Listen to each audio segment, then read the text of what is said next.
بسم اللہ الرحمن الرحیم۔ السلام علیکم ویورز، میں ہوں مومنہ۔ پیارے لوگوں، آج میں آپ کے ساتھ بہت ہی ایک عبرتناک واقعہ شیئر کروں گی۔ یہ ایسا واقعہ جس کو سن کر دل خوف سے کانپ اٹھتا ہے۔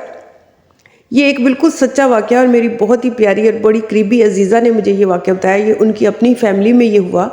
کئی سال پہلے ادھر فیصل آباد کا ہی یہ واقعہ ہے، میں آپ کو یہ بتاؤں، لیکن میں جگہ اور لوکیشن وغیرہ نہیں بتاؤں گی۔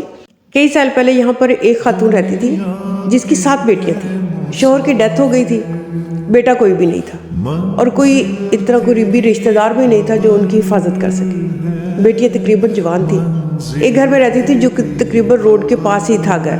سردیاں تو آسانی سے گزر جاتی تھی، گزر بسر کیسے ہوتا تھا یہ تو وہ خاتون ہی جانتی ہے بیچاری کہ کس طرح سے وہ بیچاری اپنی بچیوں کو پال رہی تھی۔ اس کے علاوہ اس کی حفاظت کی بڑی فکر تھی۔ بیٹیاں تھیں اور خوبصورت بیٹیاں، جوان بیٹیاں، تو کس طرح سے ان کی حفاظت کرتی ہوگی۔ سردیاں تو کسی طرح سے گزر جاتی تھی کہ کمروں میں بند ہو کر سو جاتے تھے، لیکن گرمیوں میں اس عورت کے لیے بڑی مشکل تھی۔ گھر کی چار دیواری بھی کچھ اتنی زیادہ اونچی نہیں تھی، تو گرمیوں میں بیٹیوں کو سلانے کے بعد ایک چیئر رکھ کر اس پر بیٹھ جایا کرتی اور ہاتھ میں سٹک پکڑ لیتی تاکہ کوئی دیوار کراس کر کے اس کے گھر میں نہ آئے، اس کو یا اس کی بیٹیوں کو کوئی نقصان نہ پہنچائے۔ ایک بیوہ ماں تھی بیچاری، اور کیا کر سکتی تھی۔ تو ایسے اس کا ٹائم گزرتا تھا کہ رات جاگتے ہوئے گزرتی تھی اس کی۔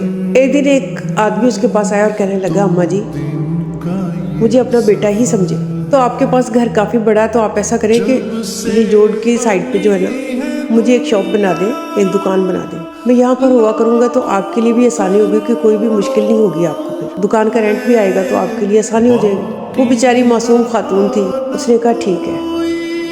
وہاں دکان میں وہ آدمی دکان چلانے لگا۔ کچھ ٹائم گزرا تو کہنے لگا کہ اماں جی میں دور سے آتا ہوں اور مجھے روزانہ آنے جانے میں کافی مشکل ہوتی ہے، آپ ایسا کریں کہ مجھے نا ایک پورشن بنا دیں، کمرہ بنا دیں، اور وہ تاکہ میں اپنی فیملی کے ساتھ یہیں پر رہنے لگ جاؤں تو آپ کے لیے زیادہ آسانی ہو جائے گی، رینٹ آئے گا، آپ کا خرچہ ہوتا جائے گا۔ خاتون کہنے لگی کہ یہ بھی ٹھیک ہے۔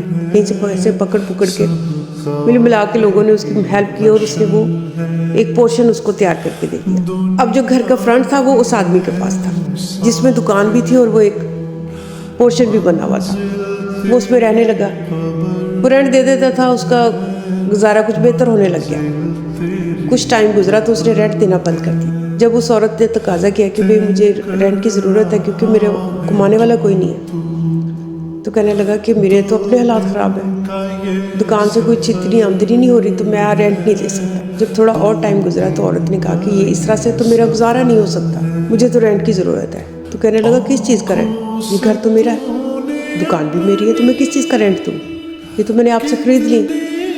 عورت کہنے لگی کہ کیوں جھوٹ بولتے ہو، میں نے تو یہ بیچی نہیں ہے۔ تو کہتا کہ نہیں، یہ تو میری ہے اور میں نے آپ کو کوئی رینٹ نہیں دینا۔ اس نے کسی طرح سے وہ مل ملا کے لوگوں کے ساتھ تو وہ اپنے نام کروا لی تھی۔ اب وہ بیچاری بوڑھی خاتون ان پڑھ تھی، وہ کیا کر سکتی تھی؟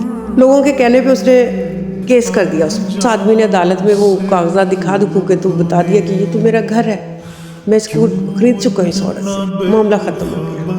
لیکن اس عورت نے کہا کہ دیکھو یہ گھر میں نے تمہیں بیچا نہیں ہے، تم قرآن اٹھا لو، تم قرآن پاک اٹھا کے قسم کھا لو کہ یہ گھر تیرا ہے، تو میں دوبارہ تم سے کبھی تقاضا نہیں کروں گا۔ پہلے وہ اس آدمی نے دنیا کی دولت کی خاطر، جائیداد کی خاطر جھوٹا قرآن پاک اٹھا اور کہہ دیا کہ ہاں یہ گھر میرا ہے، اب اس کا تم سے کوئی تعلق نہیں ہے۔ وہ عورت کہتی کہ تم نے قرآن پاک اٹھا لیا، اب میں دوبارہ تم سے کبھی تقاضا نہیں کروں گا، میں اپنا معاملہ اپنے اللہ پر چھوڑتی ہوں۔ یہ کہہ کر وہ خاموش ہو گئی۔ اللہ تو کسی کے ساتھ بے انصافی نہیں کرتا۔ اس عورت کی بیٹیاں جوان ہو گئی تھیں، اس نے بڑی بیٹی کی شادی کی تو اللہ تعالیٰ کے کرم سے اس کا جو پہلا داماد تھا وہ بہت ہی اچھا انسان تھا، وہ اس کا بیٹا بن کر ان کے گھر میں ہی رہنے لگ گیا تاکہ ان کو کوئی مشکل نہ ہو۔ پھر اس نے اس عورت کے ساتھ مل کر اس کی دوسری بیٹیوں کی شادیاں بھی کی، آہستہ آہستہ سے وہ شادیاں کرتا گیا اور ان کے گھر میں ہی رہتا رہا۔ وقت گزرتا گیا،